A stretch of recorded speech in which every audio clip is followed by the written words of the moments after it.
Podcast chez Kevin, en collaboration avec Hockey Ballers, Bull Nutrition, DA Sport, Rénovation Calfeutrage Alcam, Deck RDP, Future Generation Sport Collection Card, Cadence Virtuelle, FDHL, All-Star Cup, Golden Break, Sliders Keepers, AAD Lab, Deck pour qui s'abreuvoit, la voûte sportive, Focus, Gardien de but, Gestion, Arvika Inc., McDonald's. Prépare-toi, l'échec avant arrive en direct dans ton écran dans quelques instants. Édition du 24 juin 2025, c'est parti! L'échec avant où le sport s'anime, des départs passionnés, des moments sublimes du hockey de la NHL au touchdown de la NFL. On vit chaque instant brillant intensément. Les statistiques en main, on décrypte chaque jeu. Des frappes de la MLB au but ambitieux, la MLS qui monte la CFL en force.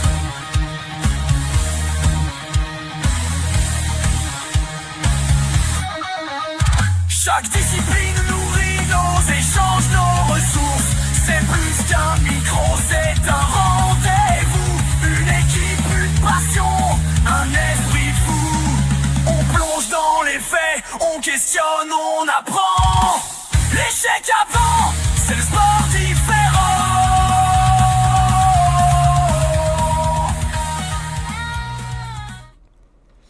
Mesdames, messieurs, bonsoir à tous et bienvenue à votre échec avant. Le podcast sportif, là, où tous les amateurs de sport se donnent rendez-vous en grand. Ce soir, édition du 24 juin 2025. Bonne Saint-Jean à tous les Québécois et Québécoises. Messieurs, bonne Saint-Jean. Bonne Saint-Jean à vous aussi. Messieurs, ce soir, 18h35, deux segments seront à l'honneur pour vous ce soir, mesdames, messieurs. En premier lieu, celui de 18h30, qui sera le segment tir de précision, le segment 100% NBA, où on reviendra ce soir sur la fameuse série finale entre Oklahoma City et les Pacers de Indiana. Également, on va revenir sur les dernières transactions dans la NBA dans les derniers jours et on fera un peu là un compte-rendu de cette saison 2024-2025 qui a pris fin dans les derniers jours. Par la suite, lors du segment de 19h, eh bien, on va faire un recap des 2 premières semaines dans la Ligue canadienne de football, segment premier et les buts. On reviendra sur la semaine numéro 1 et sur la semaine numéro 2. Survol des statistiques, survol du classement et prédiction semaine numéro 3 avec nul autre que la voix mielleuse de votre échec avant, Cédric Paquette. Sans plus tarder, mesdames, messieurs, eh bien oui, ils sont avec nous ce soir. Nicolas Zota, Monsieur Sourire et la voix mielleuse de votre échec avant, Cédric Paquette, que vous avez non pas pour un segment, mais pour 2 ce soir. Messieurs, comment allez-vous? Super bien, vous autres. Ça super. Ça va très bien, ça va très bien. 2 podcasts en peu de temps. On a toujours des sujets. On est prêt. Un podcast qui n'était pas supposé avoir eu lieu cette semaine, mais qui finalement, à la toute dernière minute aujourd'hui, c'est décidé ainsi. Donc, mesdames, messieurs, bon segment à tous. Bon show à tous. Les gars, on va revenir sur cette finale de la NBA entre Indiana et Oklahoma City. On a eu le droit à du bon basket, du bon spectacle, un bon show entre les deux équipes. Duel entre 2 Québécois, Lugansdor et Bénédicte Mathurin. J'ai hâte de vous entendre sur le global de cette série-là. Sur le spectacle que offre la NBA année après année lors des finales. On en parlait lors du dernier podcast de samedi dernier avec Cédric. À quel point, oui, il y avait une question d'argent dans tout ça, mais à quel point la NBA, la NFL, les spectacles de finale, à quel point on est dans une autre planète si on compare les spectacles de la Ligue nationale de hockey où en fin de compte, il n'y en a pas de spectacle. Il n'y a pas de spectacle d'entraque, il n'y a pas de spectacle d'avant-match, il n'y a pas grand-chose qui se passe. Tu sais, que ce soit même des matchs des étoiles, on va faire des matchs des étoiles sur le bord d'une plage en Floride, je veux dire. Tout ça pour dire que quand on regarde la NBA, quand on regarde la NFL, on se dit « wow ». Mais quand on regarde la Ligue nationale de hockey, on se dit « ouch ». Donc, tu sais, on est comme dans deux mondes complètement différents. Puis je regardais l'avant-match du match numéro 7. Puis t'avais l'impression d'être là. T'avais l'impression d'être sur place. Tu ressentais les frissons. Un peu comme le premier match du Canadien en play-off contre Washington. T'avais l'impression d'être sur place. T'avais l'impression d'être au Centre Bell. Parce que tout ce qui avait été mis en place te faisait vibrer. Ça a été des matchs serrés. Il y en a d'autres où il y a eu des écarts plus grands, si on peut dire ainsi. Mais au-delà des écarts, on a quand même eu des matchs serrés jusqu'à la fin. On va faire le tour de tous les matchs. On va faire le tour de la fameuse blessure de Tyrese Haliburton en début de premier quart dans le match numéro 7. J'ai envie de dire que c'est la blessure qui a peut-être tué Indiana. Malgré qu'on ait été capable de se battre jusqu'à la fin, mais je pense que vraiment, là, ça a été le clou dans le cercueil, si je peux le dire ainsi. Donc, je te laisse la parole, Nico, ou Cédric, peu importe. On va commencer avec le match, tu sais, les 4 premiers matchs. Après le match numéro 4, on avait une égalité de 2-2. Qu'avez-vous pensé là, de la bataille des 4 premiers matchs? Vas-y, Nico, je te laisse commencer. Okay. Ben... Déjà, c'est deux équipes qu'on n'attendait pas forcément en finale de la NBA. C'est comparément à des équipes comme les Knicks ou les Celtics du côté de l'Est puis de l'Ouest. C'est une équipe comme les Timberwolves avant que l'échange de Lucas se fasse, les Mavericks. Fait que c'est deux équipes que c'est relativement des petits marchés, mais je trouve que les fans de ces deux équipes-là font vraiment... plus qu'un petit marché, c'est vraiment des belles ambiances, des belles équipes, des belles fanbases. Fait que, tu sais, 2-2, c'est un peu comme en anglais on dit immovable force against an unstoppable object. C'est quelque chose, genre, c'est un objet que tu peux arrêter contre un objet qui peut pas s'arrêter. Ouais. Tout ça pour dire que, on a vraiment été chanceux de voir cette finale-là, des performances superbes de Tyrese Haliburton, de Shai Gilgeous-Alexander qui a gagné le Finals MVP, ce qui est super. Il y a aussi eu une très belle, très beau playoff avec une moyenne de presque 30 points, donc 29.9 points, 5.3 rebounds, 6.5 assists, puis 1.7 steals. Fait que c'est des séries assez bonnes pour le Torontois. T'sais, du côté des Pacers, t'avais Pascal Siakam, mais également Tyrese Haliburton qui avait vraiment fait des séries spectaculaires. On se remet un peu après la Game 4. Moi, j'aurais pas pu dire où est-ce que la série aurait pu pencher, pour être honnête. C'était vraiment close, puis on est vraiment chanceux dans l'NBA d'avoir autant une parité qui est extraordinaire là, des deux conférences. C'est sûr que l'Ouest est les plus fortes que l'Est, selon moi, avec les échanges récents. Mais quand même, là, ça a été super. Ouais, puis je pense que, comme tu l'as dit, surtout pour les Pacers, c'est une équipe qu'on s'attendait moins à voir. OKC qui ont ramassé quand même beaucoup de victoires. Donc, quand on est arrivé en finale, il y a beaucoup de monde qui pensait que ça allait peut-être être moins serré que ce qu'on a eu finalement. Je pense qu'on a eu le droit à du bien meilleur basket qu'on aurait pu anticiper. Si tu regardes là, les fiches des équipes, pas que les Pacers ont eu une mauvaise saison, là, mais OKC, je me souviens bien, c'est 68 victoires cette saison. Donc, c'est une équipe que tu t'attends peut-être à voir gagner cette finale-là en 4 ou 5 matchs. Puis finalement, OKC qui ont poussé ça à 7. Puis comme tu as dit, ça doit être un petit marché, ça se ressentait pas pendant les matchs, honnêtement, ça avait l'air difficile de jouer en Indiana là, contre les Pacers tout au long des séries. Ouais, exactement. Puis aussi, tu sais, on n'aurait pas pu prédire ce genre de série-là, tu sais. Surtout si on regarde les finales de l'Ouest. Les finales de l'Ouest, honnêtement, là, ça n'a pas été vargeux, pour être honnête. J'ai regardé, je crois, 1 ou 2 matchs, puis après, j'ai regardé juste les résumés parce que c'était pas une série à la hauteur des Pacers contre les Knicks. Ça, c'était une série, là, wow! Comme première game au Madison Square Garden, Tyrese Haliburton qui hit un 3 points, si je me trompe pas, là, pour égaliser la partie ensuite en overtime. Honnêtement, on n'aurait pas pu demander un meilleur premier match de la conférence Est. Là. Mais ouais, honnêtement, on a été rassasiés ces playoffs. Donc, le match numéro 1 qui avait été remporté par les Pacers 111-110, match qui s'était décidé là, dans les dernières secondes du 4e quart, justement par celui qu'on mentionne à plusieurs reprises depuis tantôt, Tyrese Haliburton. Ensuite, le match numéro 2 qui avait été remporté par OKC 123-107 qui créait l'égalité. Les Pacers de retour à la maison pour le match numéro 3 numéro 4 ont remporté le match numéro 3 116-107. Le match numéro 4 ensuite remporté par le Thunder d'Oklahoma City 111-104, ce qui donnait une égalité de 2-2. Ensuite, le match numéro 5 qui revenait du côté d'OKC. OKC qui l'a emporté 120-109. On retourne alors du côté de l'Indiana dans le match numéro 6 avec une égalité de 3-3 puisque les Pacers l'emportaient 108-91.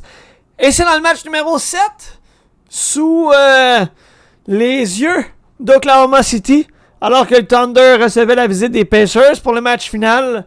Un duel qui allait être chaudement disputé où je dirais là que plusieurs avaient une parité au niveau du gagnant. Je crois que c'était quand même assez serré là, au niveau de qui allait gagner en termes de prédiction. Oklahoma City qui l'a emporté finalement 103-91. Une première victoire dans l'histoire d'Oklahoma City. Malheureusement, et on a eu le droit à une scène assez triste, assez choquante. Et c'est là qu'on se dit qu'au-delà du jeu, il y a des humains qui travaillent parce que pour eux, ça reste leur travail, si on peut dire ainsi. Ils ont la chance, oui, de jouer au basket, mais gagnent leur vie en jouant au basket. Et c'est quand on a vu Tyrese Haliburton tomber au sol suite au mollet qui a lâché en pleurs frappant au sol qu'on s'est dit « Ouch! » Quelle lourde perte pour les Pacers! Quelle malchance pour Haliburton! Et à ce moment-là, on s'est dit « Ouf! Comment les Pacers vont sortir de là gagnant dans ce match? » Et malheureusement, trop peu trop tard, OKC a pris le contrôle. Et OKC est sorti avec la victoire. Qu'avez-vous pensé de ce fameux match numéro 7, les gars? Ben, comme tu le dis, la blessure de Tyrese Haliburton, c'était très important dans ce match-là. Il était parti là, avec 9 points en 7 minutes, si je me souviens bien. Donc parti pour une performance de probablement proche de 50 points s'il continuait le match comme il avait commencé. Donc c'est certain que la blessure a écrasé l'Indiana au final. Ils ont été capables cependant de tenir jusqu'à la demi, là, si je me souviens bien. Indiana était en avance par 1 à la demi, quelque chose comme ça. Donc on a été capable de se soutenir puis continuer, mais c'est en deuxième demi qu'on a vu que de perdre probablement le meilleur joueur de l'équipe, c'était pas soutenable pour un match au complet. Ça a été correct pendant une demi, mais par après, la défensive de l'Indiana s'est fait découper, puis à l'offensive, on avait de la difficulté à trouver des bons jeux pour amener la balle au panier. Donc on a vu là, rien contre, si je me souviens bien, c'est TJ McConnell, le point guard de backup pour l'Indiana, donc rien contre son jeu, mais malheureusement c'est clairement pas un joueur du niveau de Tyrese Haliburton, et surtout quand c'est ton meneur de jeu qui tombe au combat, donc ça t'enlève beaucoup de jeux préparés à faire quand tu essaies d'aller marquer des points, donc c'est ça qui les a tués au final. Ouais, je suis d'accord avec ça, surtout avec la NBA qui est une ligue qui est vraiment... on utilise l'expression héliocentrique, genre l'équipe en fait elle tourne autour, elle gravite autour de ses superstars, puis tu sais, même si t'avais des bons joueurs comme Pascal Siakam, comme Andrew Nembhard, qui est canadien. Des bons joueurs de rotation, même des bons role players, ça s'est pas donné pour les Pacers. Mais honnêtement, je crois que c'est que de partie remise, là, ils ont un très bon futur en avant d'eux. Fait que je pense pas que si t'es un fan des Pacers, faut trop t'inquiéter. C'est sûr que celle-là, elle fait mal. Je pense pas qu'il y a une autre façon de le voir. Mais sinon, ça a été. Ils peuvent être fiers d'eux, tu sais, pouvoir battre les Bucks, ensuite les Cavaliers, puis après les Knicks. Honnêtement, ça a été un super, super parcours. Fait que, ouais, c'est ça. Moi, honnêtement, j'ai été très, très, très satisfait avec le match. Là. C'est sûr que le point noir, c'est la blessure de Tyrese Haliburton. Mais bon, qu'est-ce qu'on peut faire de ça? C'est le sport. C'est malheureux.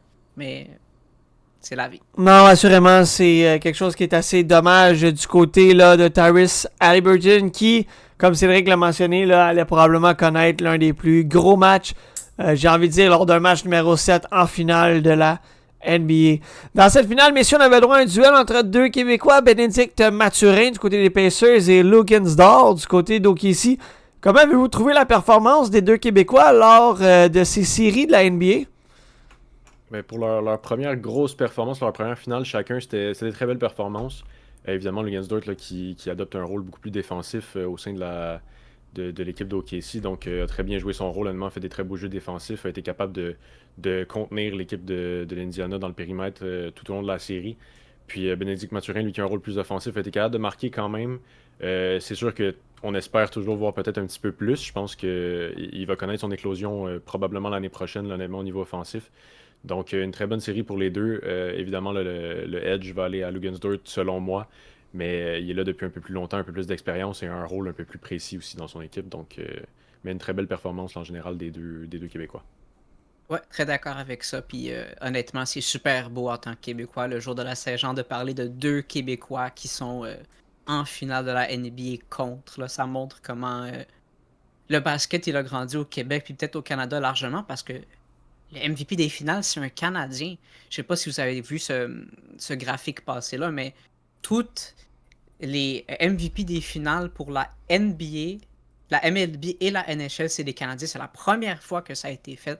Je crois en MLB, si je me trompe pas, c'est Freddie Freeman. Je suis pas trop un gars de exactement. basket, de baseball, ouais. Fait que je sais pas trop, mais bref, tu sais, ça montre comment on peut être fier de nos gars. Tu sais, deux gars qui viennent de Montréal-Nord. C'est sûr et certain que Luguentz a eu un parcours un peu plus difficile que Bénédicte Mathurin. Bénédicte Mathurin qui est sorti quand même tôt du draft puis qui jouait avec une équipe assez forte avec l'université de Arizona, les Wildcats. Tandis que Luguentz-Dort, lui, c'est vraiment un gars qui est arrivé undrafted, qui s'est fait sa place dans l'effectif d'Oklahoma City. Puis c'est tout un effectif. Là, il peut regarder chaque starter dans les yeux puis leur dire que je peux prendre ta place. T'sais. Évidemment, comme tu l'as mentionné, c'est deux rôles complètement différents, deux joueurs complètement différents, l'âge aussi, mais on peut être fier de ces deux gars-là de chez nous. Ça veut donc dire, messieurs, que on a eu droit à toute une finale dans la NBA. Ensuite, j'ai envie de dire qu'on a eu droit à un très bon duel entre deux Québécois, Bénédicte Mathurin et Luguentz-Dort, qui ont très bien fait, qui ont bien représenté le sol québécois.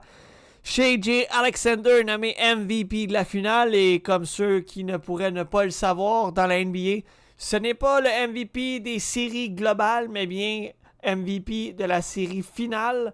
Donc voilà, Shai Alexander, qui a été nommé MVP du côté d'Oklahoma City, qui a remporté la série contre les Pacers en 7 parties, dans une victoire finale de 103-91 à la maison devant leurs partisans. Les gars, sujet clos. Allons maintenant du côté des transactions dans la NBA. Il y en a eu plusieurs dans les derniers jours et tu voulais en parler, Nicolas. Et je vais amener la première transaction. La première qui a eu lieu, là, la grosse dans les derniers jours. Et c'est celle entourant Kevin Durant. Alors que le Phoenix, les Suns de Phoenix l'envoyaient du côté de Houston et on envoyait Jalen Green. Dylan Brooks, un choix le 10e choix au total en 2025, ainsi que 5 choix de deuxième ronde. Qu'avez-vous pensé de cette transaction qu'on peut dire là, quand même monstrueuse là, dans le monde de la NBA? En fait, j'ai demandé à Cédric de partir. On a fait un exercice de pensée. On a décidé que vu que le basketball, c'est un peu plus. Disons qu'on connaît plus le hockey ici que le basketball. Fait qu'on a décidé un peu de faire des équivalents. Pour ma part, honnêtement, c'est peut-être que c'est un hot take, mais selon moi, c'est peut-être la meilleure équipe que Kevin Durant va jouer avec depuis ses années à Brooklyn. juste un front court de Eamon Thompson, Kevin Durant puis Alperen Şengün. Je vais beaucoup regarder le Rockets l'année prochaine, mais bref, Cédric, je te laisse Ouais, donner ben, mon je suis d'accord opinion avec avant. toi. Je pense que c'est une bonne transaction pour le Rocket au final. Mais c'est ça, comme Nico mentionnait, on a fait un petit exercice de pensée pour aller trouver des comparatifs pour les joueurs qui ont été échangés. Donc, d'un côté, on a eu Kevin Durant, comme tu as mentionné, qui a été échangé pour Dylan Brooks, Jalen Green, le 10e choix overall et que quelques autres choix repêchage. Donc pour moi, une comparaison pour Kevin Durant, pour ceux qui se posent la question là, pour l'échange, c'est un joueur qui serait, selon moi, comparatif à Patrick Kane. Donc ils ont à peu près le même âge, ils ont commencé leur carrière à peu près en même temps. C'est des scoreurs de leur temps dans l'élite de la ligue pendant très longtemps. Des joueurs qui ont beaucoup d'expérience, des joueurs qui ont plusieurs championnats, des MVP en finale pour Kevin Durant, des Conn Smythe pour Patrick Kane. Donc c'est un comparatif qui fait du sens selon moi. De l'autre côté, un joueur comme Dylan Brooks, c'est un joueur qui est plus défensif puis physique. J'ai décidé de penser dans l'idée d'un échange à un joueur comme Nikita Zadorov, un peu plus physique, pas nécessairement de grande taille comme Zadorov, mais un gars dérangeant et très défensif. Puis pour ce qui est de Jalen Green, j'y ai été avec peut-être une petite exagération, mais pour moi, c'est un gars comme Trevor Zegras qui semble avoir énormément de talent, qui a montré des belles choses en début de carrière, mais qui semble être pris sous peut-être les expectations, mais qui semble être un peu surcoté depuis ce temps-là. Tu sais, on voyait souvent le nom de Trevor Zegras dans des rumeurs d'échange qui avaient une grande valeur et tout, puis on a vu finalement dans les dernières semaines que sa valeur était peut-être pas si grande que ça. Donc pour moi, Jalen Green, c'est un bon comparatif avec ça. Pour ce qui est des choix repêchage impliqués dans la transaction, bon, dans la NBA, il y a juste 2 rondes au repêchage. Et les choix de deuxième ronde ont beaucoup moins de valeur que les choix de deuxième ronde dans la Ligue nationale. Donc pour moi, un 10e choix au total, c'est à peu près équivalent quand même, vu que le top 10, peu importe le sport, va être les 10 meilleurs joueurs du repêchage finalement. Pour ce qui est des 5 choix de deuxième ronde, mais c'est sûr que 5 choix de deuxième ronde dans la NBA, c'est clairement pas équivalent à 5 choix de deuxième ronde dans la Ligue nationale de hockey. Donc pour moi, c'est peut-être plus un premier de fin de première ronde ou 2 deuxièmes choix, mettons un deuxième choix très tôt puis un deuxième choix plus tard dans la ronde. Donc, ça donnerait au total, là, si on ramène ça à une transaction complète, dans la Ligue nationale, ça ressemblerait à Patrick Kane pour Nikita Zadorov, Trevor Zegras, le 10e choix, le 30e choix environ, puis un autre choix de deuxième ronde. Donc, ce qu'il faut rajouter aussi à ça, c'est que quand tu regardes ça au niveau de la Ligue nationale, tu sais, on se dirait que c'est beaucoup payé pour Patrick Kane, qui est un peu plus vieux. Mais quand on regarde au niveau de la NBA, vu que, on le sait, le hockey, c'est un sport de très, très, très grande rapidité. Je ne dis pas que la NBA, il n'y a pas de rapidité là, sur un terrain de basketball, mais il y a plus de possibilités pour la longévité dans la NBA. Donc, Kevin Durant aurait peut-être plus de valeur à ce niveau-là que Patrick Kane, mais c'est à ça que ça ressemblerait environ là, pour une transaction, disons, traduite en termes de hockey. Autre transaction qui a lieu dans la NFL dans la NBA, pardon, c'est arrivé aujourd'hui, dans les dernières heures, alors que Washington a reçu CJ McCollum, Kelly Olynyk et un choix de deuxième tour. En retour, on envoie du côté de New Orleans Jordan Poole, Sadiq Bey et un choix de deuxième tour en 2025 qui est le 40e au total. Qu'avez-vous pensé de cette transaction? Ben, moi, personnellement, on dirait un peu c'est un salary dump qu'on dit en anglais. Surtout que, tu sais, on va être honnête, là, Jordan Poole, depuis qu'il est à Washington, c'est un peu des stats vides là, qu'il fait. Il peut avoir tu sais, des bonnes stats en moyenne, mais avec une équipe comme Washington, là, je suis désolé, c'est un peu facile. CJ McCollum, évidemment, il s'approche un peu tu sais, de sa fin de carrière. Tu sais, jadis, quand il jouait avec Damian Lillard, tout ça, que c'était un peu le deuxième rôle avec Portland, c'était super intéressant. Mais là, honnêtement, j'ai pas grands intérêts envers ce trade-là. Je crois que tu sais, on va voir des trades beaucoup plus conséquents dans les prochains jours.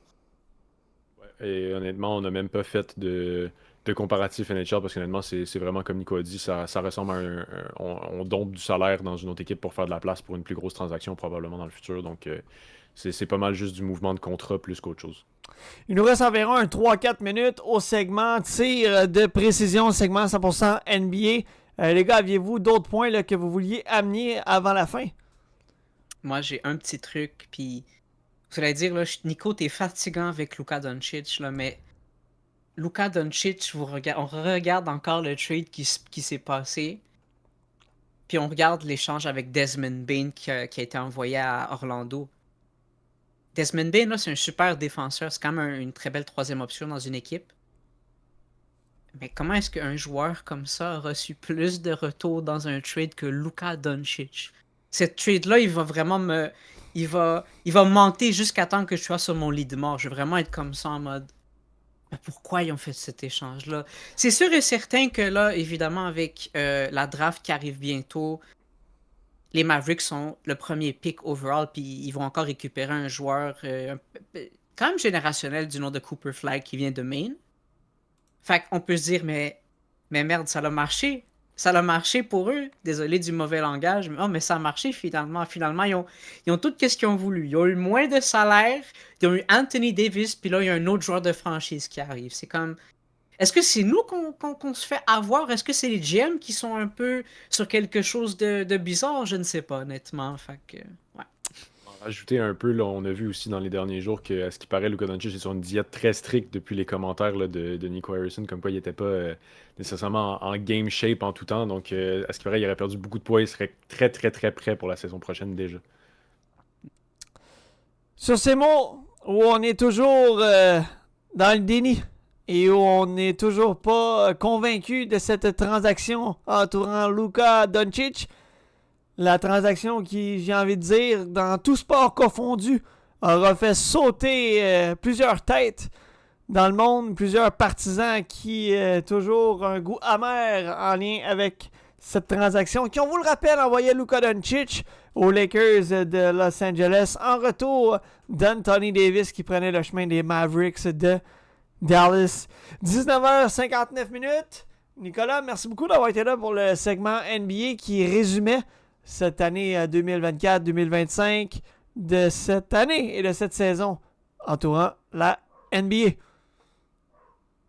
Oh ben, au revoir tout le monde. Je vous laisse parler de football, les amis. Prenez soin et encore une fois, bonne Saint-Jean. Bonne Saint-Jean.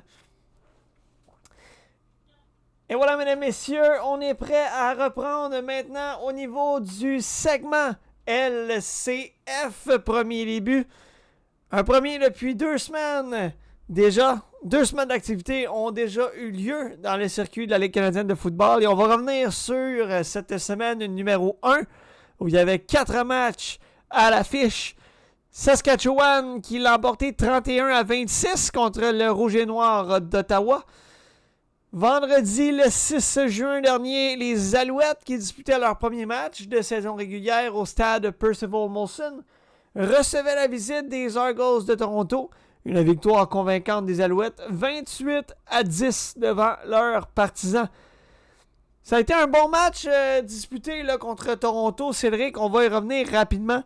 On va pas faire le tour de toutes les rencontres, mais on peut se permettre de faire le tour un peu là, du match entourant là, les Alouettes aux Argos.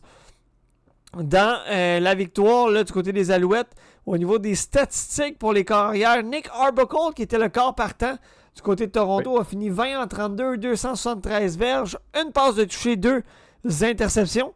Et du côté de Montréal, Davis Alexander, qui avait un premier départ cette saison, 19 en 26, 205 verges, une passe de toucher, 1 interception. Qu'est-ce que tu as retenu de cette performance du côté du carrière Davis Alexander? C'était une performance un petit peu plus gênée, je trouve. Mais c'est un premier match de la saison. Évidemment, on ne s'attendait pas nécessairement au plus gros match de sa carrière. Je pense qu'on va en revenir là, pendant le match numéro 3, si je ne me trompe pas, contre pas contre la Saskatchewan, mais contre Edmonton. Il a eu son meilleur match, donc ça a pris peut-être un petit peu plus de temps à s'ajuster. Mais pas une mauvaise performance. Je pense qu'on a eu beaucoup de travail de la défensive. Puis je trouve que Davis Alexander a été mis dans une belle position pour du succès avec une défensive comme celle de Montréal. Pas nécessairement besoin d'aller chercher des 7 points à chaque montée offensive pour aller chercher des victoires.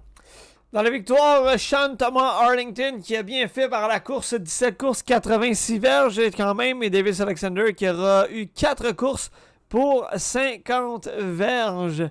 Sinon, au niveau des touchés, Tyson Philpott qui a été ciblé 8 fois, 4 réceptions pour 48 verges.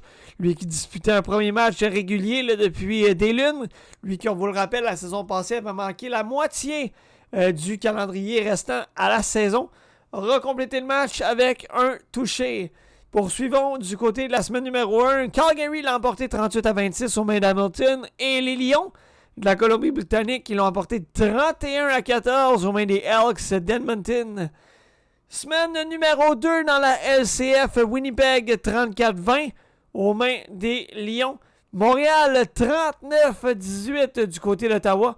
De ce côté, de mémoire, Davis Alexander avait été blessé en fin de rencontre. Est-ce que ça se peut ou je me mélange avec le match numéro 1? C'était dans le match numéro 3. Tu as dit, on a juste 2 semaines d'action, mais il y a déjà 3 semaines qui sont passées. Il s'est blessé. C'est vrai. Il s'est blessé contre Edmonton, donc j'ai des notes pour le match contre Edmonton. Là. J'ai vraiment eu le temps de regarder le match au complet, fait qu'on va passer là-dessus quand on va être rendu là. Mais une meilleure performance là, de Alexander contre Ottawa avec 344 verges, donc une performance explosive par la passe. Puis on a vu aussi, c'est important selon moi de le mentionner, on a parlé quand on a fait notre segment avant la saison que les Alouettes avaient laissé partir Walter Fletcher, donc comme demi-offensif, pour laisser la place à Sean Thomas Erlington, mais dans le match numéro 2, c'est vraiment Travis Tice qui a pris le rôle de numéro 1, 75 verges par la course, excuse-moi. Donc, ça va être intéressant de voir un petit peu la bataille là, entre Travis Tice et Thomas Erlington pour le reste de la saison. Oui, exact. Et si on regarde le niveau des receveurs, Tyler Snead qui avait terminé 4-5, 117 verges. Austin Mack, 5-9, 103 verges. Et Tyson Philpott, 5-8, 42 verges. Les Alouettes qui l'emportaient alors 39-18 aux mains du Rouge et Noir d'Ottawa. Ensuite, dans la semaine numéro 2, Calgary 29-19 aux mains de Toronto. Saskatchewan 28-23 aux mains de Hamilton. Semaine numéro 3, la dernière semaine qui vient de se jouer dans la LCF. Les Alouettes qui étaient du côté d'Edmonton. Une victoire de 38-28 dans un match que tu as pu voir du début à la fin. Dans ce match, performance du côté de Davis Alexander avant sa blessure. 20-24, 254 verges et 3 passes de toucher. Ensuite, on a eu McLeod Bethel-Thompson, le vétéran qui a terminé la rencontre en 6-8, 77 verges. Sean Thomas Arlington, 11 courses, 63 verges, 1 touché au sol. Tyson Philpott, un peu plus convaincant au niveau de la performance, 8-9, 96 verges, 1 touché par la passe. Du côté d'Edmonton, Tree Ford, 27-36, 308 verges, 2 touchés, 1 interception. Justin Ranking au sol, 12 courses, 76 verges. Et au niveau là, des receveurs, Keon Julian Grant, 2-3, 48 verges, 1 touché. Gittens Jr., 5-8, 95 verges, 1 touché. Qu'as-tu retenu de la performance des Alouettes et de la blessure là, du côté de Davis Alexander? Si on y va là, à partir du début du match, je pense que c'était la meilleure performance de Davis Alexander cette saison. Avant, bien évidemment, sa blessure, tu l'as dit, 3 passes de toucher, donc son plus haut total depuis le début de la saison. Au-dessus de 10 verges par jeu par la passe, donc ça c'est important. À chaque fois que tu lances le ballon, tu as un premier essai. J'en parle souvent quand je parle des statistiques de corps arrière, donc un très bon début de match pour lui. On a vu du côté d'Edmonton, c'était beaucoup plus difficile pour Trey Ford par la passe, a couru beaucoup. Donc là, les statistiques ne racontent pas l'histoire complète. Là. Le 4e quart pour les Alouettes a été très, très, très difficile. Eux qui avaient semblablement le match gagné après 3 quarts, ils se sont fait remonter 22 points dans le 4e quart. Donc un vrai mauvais 4e quart, honnêtement, des Alouettes. Mais quand on regarde la défensive jusqu'au 3e quart, là, c'est 3 points au premier quart, 3 points au 2e quart et 0 au 3e. Donc une défensive qui est complète, défensive qui est solide, qui est capable de rabattre des passes, dévier des passes. On a quelques sacs du corps, au moins 2 ou 3 là, si je me trompe pas. J'en ai compté 3, donc 3 sacs contre Trey Ford qui a évidemment de la difficulté au niveau de la passe, ce qui est assez étrange pour un corps arrière, honnêtement. Il est probablement mieux placé pour être peut-être un demi-offensif, peut-être un peu trop grand pour ça. Mais un bon match du début à la fin. Puis, pas du début à la fin, c'est justement ça, là, le 4e quart, honnêtement. La défensive des Alouettes qui s'est complètement écroulée. Est-ce que c'était la pression après la blessure à Davis Alexander? C'est possible. Mais Bethel Thompson qui n'a pas du tout donné une performance qui pourrait mettre de la pression sur la défensive des Alouettes, qui a très bien fait dans les circonstances, qui est sorti avec 77 verges, là, puis 9,6 verges de moyenne par jeu par la passe, donc ça c'est très bon. Mais jusqu'à la blessure là, de Davis Alexander, un très très bon match. On a aussi vu Dylan Wynn se blesser et pas terminer le match. Mais ça n'avait pas l'air très sérieux. Même chose pour Davis Alexander. Pour l'instant, je pense que c'est pas confirmé qu'il ne jouera pas cette semaine qui s'en vient. Lui qui était sur les lignes de côté là, pendant tout le reste du match, malgré sa blessure. Saskatchewan qui l'a emporté 39-32 dans un match qui s'est joué jusqu'à la toute fin. Un retour de beauté en fin de quatrième quart. Et Saskatchewan qui en profitait pour clouer l'issue de cette rencontre. Ottawa 20-12 aux mains de Calgary et Winnipeg 27-14 aux mains des Lions de la Colombie-Britannique. Avant de passer à la prochaine semaine dans la LCF, allons faire un survol au niveau du classement. Du côté de la division de l'Ouest, Saskatchewan est premier avec 3 victoires. Winnipeg qui suit à 2 victoires. Calgary 3e, 2-1. Et ensuite BC à 1-2 et Edmonton à 0-2. Dans l'Est, Montréal 3-0, Ottawa 1-2, Hamilton et Toronto 0-2 et 0-3. Si on va voir maintenant au niveau des statistiques dans la LCF, au niveau des carrières par la passe, Nick Arbuckle, premier dans la LCF, qui l'a cru, avec 841 verges en 3 rencontres. Trevor Harris, 806 verges après 3 matchs. Vernon Adams Jr., qui répète son excellent début de saison, 803 verges. Et Davis Alexander, 803 verges également. Et c'est Bo Mitchell, Levi. Je sais pas si j'ai dit correctement, là, c'est Bo Mitchell. Bo Levi Mitchell, qui complète le top 5 avec 640 verges en 2 parties. Au niveau du jeu au sol, Miles du côté de Calgary avec 218 verges en 3 matchs. Willett du côté de Saskatchewan, 208 verges en 3 matchs. Le top 5 est complété de Peterson du côté de Winnipeg, Thomas Erlington du côté des Alouettes et Butler du côté de la Colombie-Britannique. Au niveau de la réception maintenant, Hatcher du côté de BC avec 294 verges, 14 réceptions en 3 matchs. Lauer du côté de Hamilton, 2 rencontres, 14 réceptions, 249 verges. Coxey du côté de Toronto, 3 matchs, 14 réceptions, 248 verges. Johnson du côté de la Saskatchewan, 3 rencontres, 16 réceptions, 235 verges. Et le top 5 est clos avec Tyler Sneed du côté de Montréal, 3 matchs, 11 réceptions, 215 verges. Allons maintenant du côté de la semaine numéro 4 dans la LCF, qui débutera jeudi le 26 juin prochain à compter de 20h30 du côté de Winnipeg, alors que les Blue Bombers reçoivent la visite des Elks d'Edmonton. Quelle est ta prédiction? C'est un match qui semble assez facile à prédire quand on regarde les deux débuts de saison des deux côtés. Je pense que Winnipeg vont l'emporter, selon moi, avec peu de difficultés. On a vu dans le match là, de Montréal contre Edmonton qu'on a, selon moi, ce qui est une drôle de décision là, pour Edmonton, c'est d'avoir Trey Ford comme corps partant. Il y a beaucoup de difficultés par la passe. Je pense qu'on l'a mis dans une mauvaise position. Lui aussi, c'est quand même un jeune corps comme Davis Alexander, mais qui a beaucoup de difficultés par la passe. Donc, très, très, très rapide lorsqu'il s'échappe de la pochette pour courir. Mais quand on parle de passe, c'est souvent des manques de précision. C'est souvent l'interception qu'il a lancée là, contre les Alouettes. C'était dans la zone de toucher des Alouettes. Il a attendu beaucoup trop longtemps avant de lancer un lob dans les mains du joueur des Alouettes, finalement. Donc, pour moi, Winnipeg ont l'avantage. Cependant, est-ce qu'on va voir Edmonton finalement prendre la décision de faire commencer le match à Cody Fajardo, qui, on le rappelle, a été échangé là en retour de McLeod Bethel-Thompson par les Alouettes. Donc, je pense que ce serait la bonne décision si on veut se remettre à gagner. Cependant, est-ce que c'est le but pour l'instant pour les Elks? Est-ce qu'on sait déjà qu'on n'a pas vraiment de chance d'aspirer aux grands honneurs?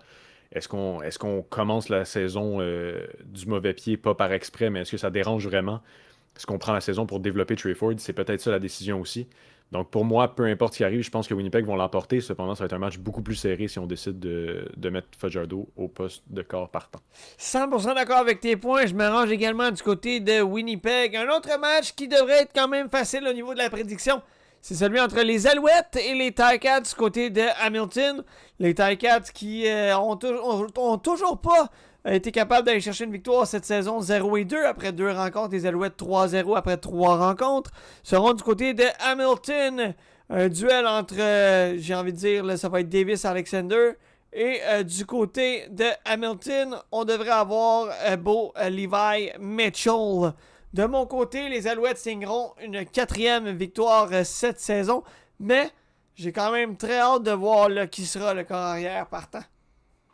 Ouais, je suis d'accord pour la victoire des Alouettes. Je pense que ça soit Alexander ou Bethel Thompson, les Alouettes vont être capables d'aller chercher la victoire. On le sait, le Bethel Thompson qui a quand même un gros bras, capable d'aller chercher des jeux explosifs. Puis avec les receveurs qu'on a avec les Alouettes, je pense pas que ça va être un problème qui est au poste de corps partant. On souhaite à Davis Alexander de recouvrir de sa blessure assez rapidement.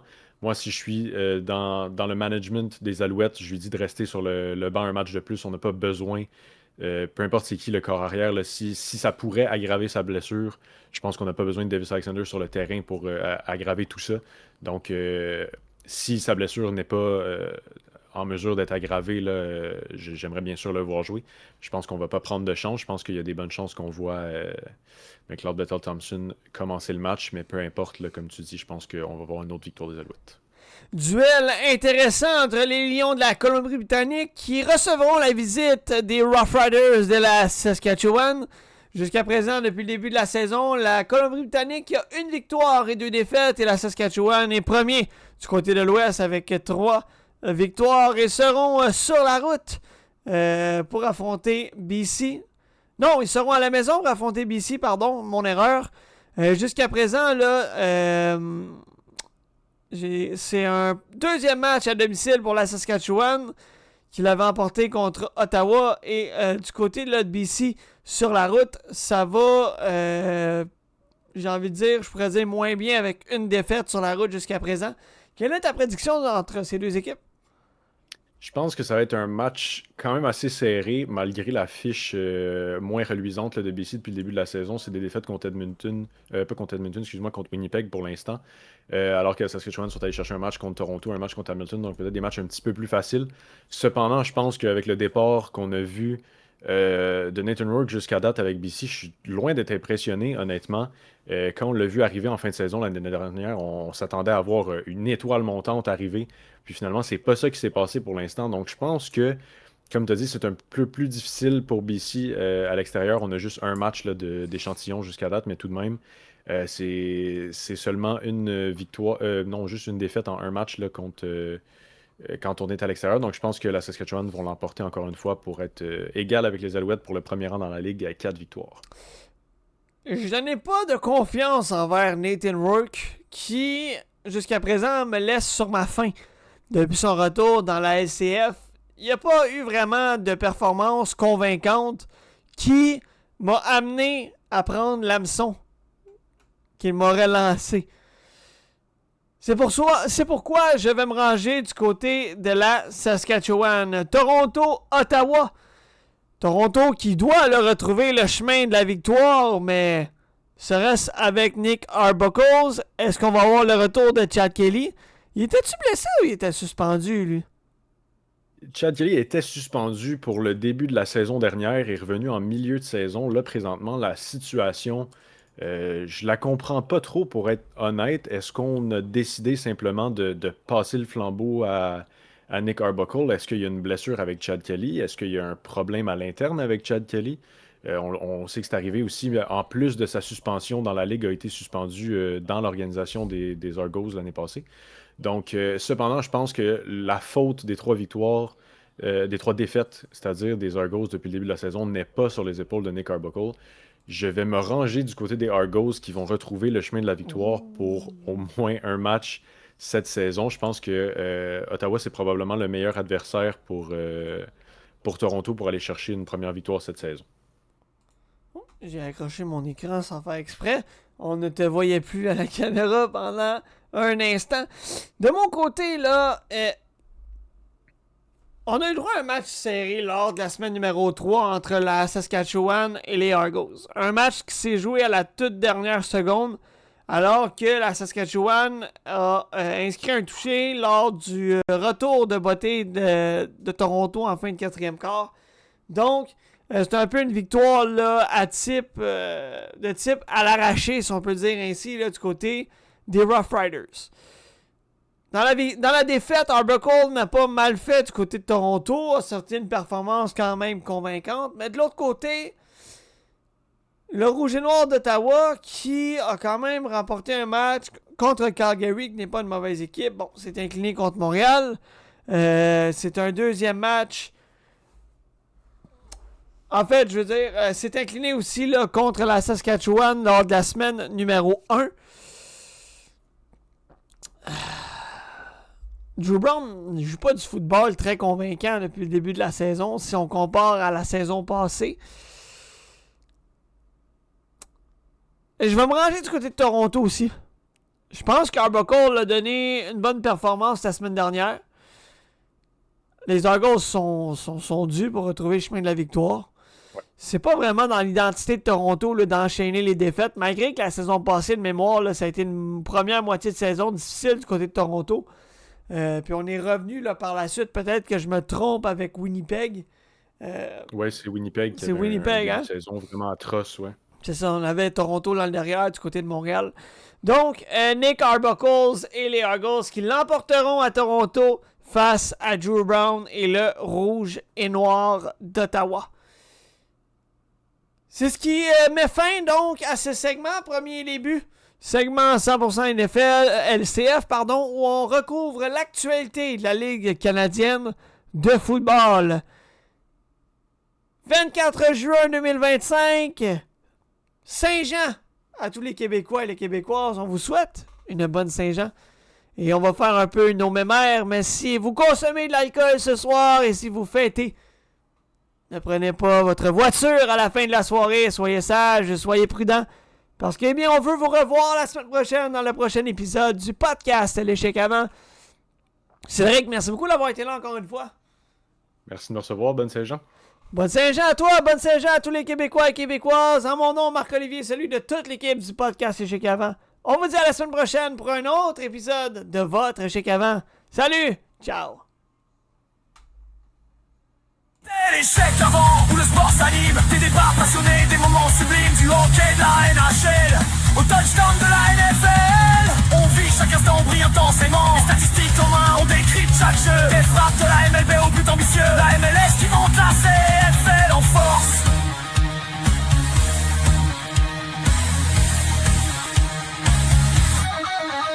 Chaque discipline nourrit nos échanges, nos ressources. C'est plus qu'un micro, c'est un rendez-vous. Une équipe, une passion, un esprit fou. On plonge dans les faits, on questionne, on apprend. L'échec avant, c'est le sport.